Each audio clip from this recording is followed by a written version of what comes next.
15. 3 hours after my flight landed in Peshawar, I was sitting on shredded upholstery in the back seat of a smoke-filled taxicab.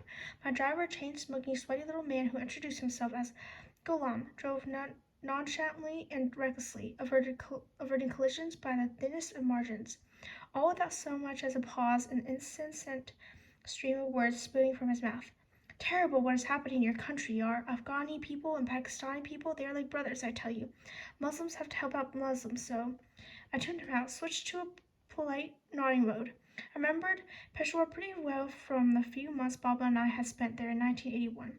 We were heading west now on Jamrud Road, past the cantonment and its lavish high-walled homes.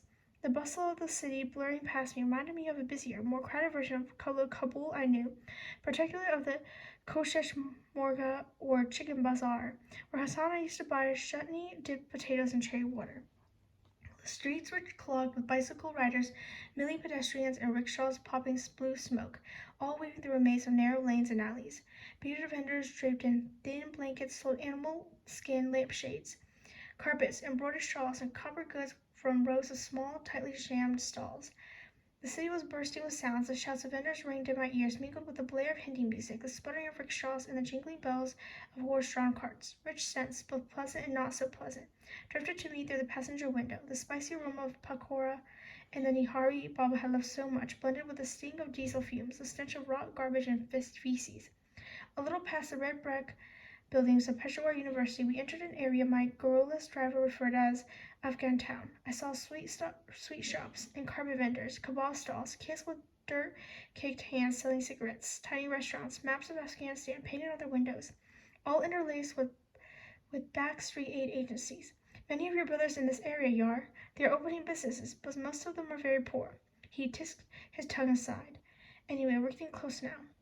I thought about the last time I had seen Rahim Khan in 1981. He had come to say goodbye the night Baba and I had fled Kabul. I remember Baba and him embracing in the foyer, crying softly.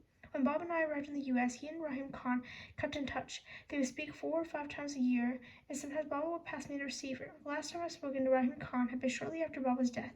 The news had reached Kabul, and he had called. We'd only spoken for a few minutes and lost the connection. The driver pulled up to a narrow building at a busy corner where 2 winding streets intersected. I paid the driver, took my little suitcase, and walked up to the intricately carved door. The building had wooden balconies with open shutters. From many of them, laundry was hanging to dry in the sun. I walked up the creaky stairs to the second floor, down a dim hallway, to the last door on the right, checked the address on the piece of stationery paper in my palm, knocked. Then a thing made of skin and bone, pretending to be Rahim Khan, opened the door. A creative writing teacher at San Jose State used to say about cliches, avoid them like the plague.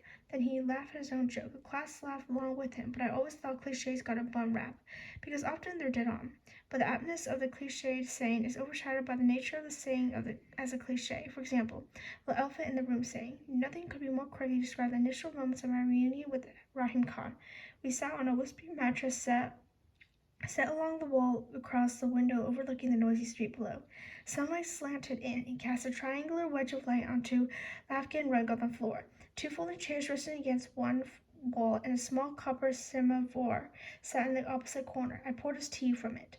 How'd you find me? I asked. It's not difficult to find people in America. I bought a map of the U.S. and called up information for cities in Northern California, he said. It's wonderfully strange to see you as a grown man. I smiled and dropped 3 sugar cubes in my tea. He liked his black and bitter, I remembered.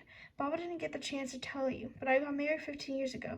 The truth was, by then, the cancer in Baba's brain had made him forgetful and negligent. You were married? To whom? Her name is Soraya Tahiri. I thought of her back home, worrying about me. I was glad she wasn't alone. Tahiri? Whose daughter is she? I told him. His eyes brightened. Oh, yes, I remember now. Isn't General Tahiri married to Sheriff John's sister? What was her name? Jamila John. Ballet, he said, smiling. I knew Sheriff John in Kabul a long time ago, before he moved to America. He's been working for the INS for years, handles a lot of Afghan cases. Hi, he sighed. Do you and Shoraya John have children? Nay. Oh, he slipped his tea and didn't ask for more. Rahim Khan had always been one of the most instinctive people I've ever known. I told him a lot about Baba, his job at the flea market, and how at the end he died happy. I told him about my schooling, my books, 4 published novels to my credit now.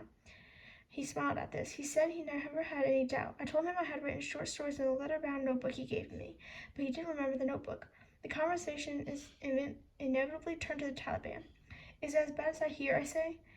Nay, it's worse, much worse, he said. They don't let you be a human. He pointed to a scar above his right eye, cutting a crooked path beneath his bushy eyebrow. I was at a soccer game in Ghazi Stadium in 1998. Kabul against Mazar-e Sharif, I think. And by the way, the players weren't allowed to wear shorts. Indecent exposure, I say. I guess. He gave a tired laugh. Anyway, Kabul scored a goal and the man next to me cheered loudly. Suddenly, this young bearded fellow who was patrolling the aisles, 18 years old at most by the look of him, he walked up to me, struck me on the forehead with the butt of his Kalashnikov. Do that again, I'll cut out your tongue, you old donkey, he said. Rahim Khan rubbed the scar with a gnarled finger. I was old enough to be his grandfather, and I was sitting there, blood gushing down my face, apologizing to that son of a dog. I poured him more tea. Rahim Khan talked some more. Much of it I knew already, some not. He told me that as arranged between Baba and him, he had lived in Baba's house since 1981. This I knew about. Baba had sold the house to Rahim Khan shortly before he and I fled Kabul. The way Baba had seen it those days, Afghanistan's troubles were only temporary interruption of our way of life. The day parties at the Wazir Akbar Khan house and picnics in Pagman would surely return, so he had given the house to Rahim Khan to keep watch over until that day. Rahim Khan told me how, when the Northern Alliance took over Kabul between 1992 and 1996, different factions claimed different parts of Kabul. If you went from the Shari-Nu section to Kurte Parwan to buy a carpet, you risked getting shot by a sniper or getting blown up by a rocket.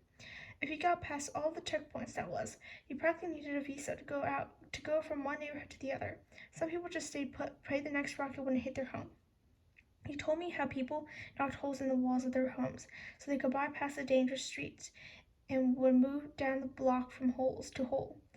In other parts, people moved about in underground tunnels. Why didn't you leave? I said.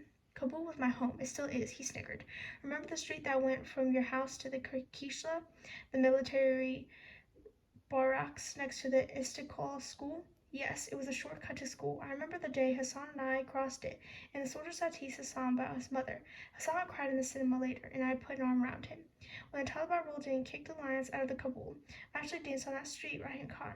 And believe me, I wasn't alone. People were celebrating at Shaban at Damazan, greeting the Taliban in the streets, climbing their tanks and posing for pictures with them.